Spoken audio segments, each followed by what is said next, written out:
right, so for this module, what's really cool is we're going to keep one chord shape, but you're going to get 3 different chords, right? So you're going to have a C, a D, and a G. But what's great is it's not going to sound like, right? It's going to be, spiced up a little bit, a little more popified. Oh, no pun intended, man. And then, right? And you get to keep one chord shape. We're going to go back to that 6/8 feel we were doing. 1, 2, 3, 4, 5, 6, 1, 2, 3, 4, 5, 6. And then what we're going to do is we're going to use our pinky to add a couple little melody notes on the top of those chords. So let's zoom in for a closer look. All right, so the style of the strumming that we're going to do. 1, 2, 3, 4, 5, 6, 1, 2, 3, 4, 5, 6, down, down, down, down, down, down, down, down, down, down, down, down. Right? And what we're going to do is we're just going to apply that to the chords.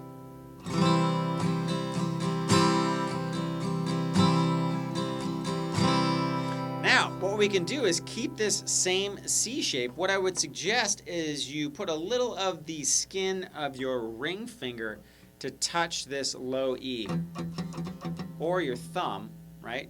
Same thing we were doing earlier, to make sure that you don't hit that low E string.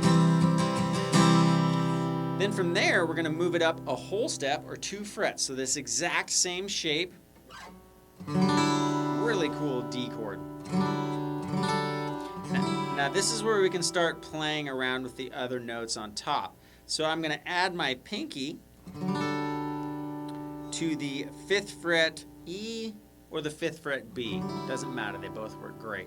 And we're going to do that exact same thing, and we're going to move it all the way up to where your 3rd finger or your ring finger is on the 10th fret. And that's where our G is. Right? Same thing, 10th fret E or B. So when you apply that to the strum pattern, it's going to sound like this.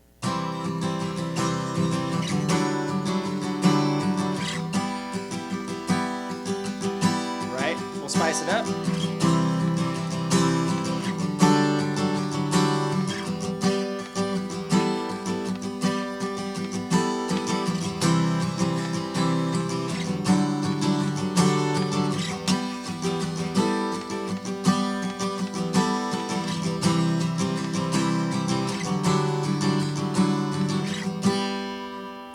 Now, you can go for the gusto and put your pinky up 1 string to the G and then move your 1st finger and get a 7 chord, which is also awesome, right? So we can go.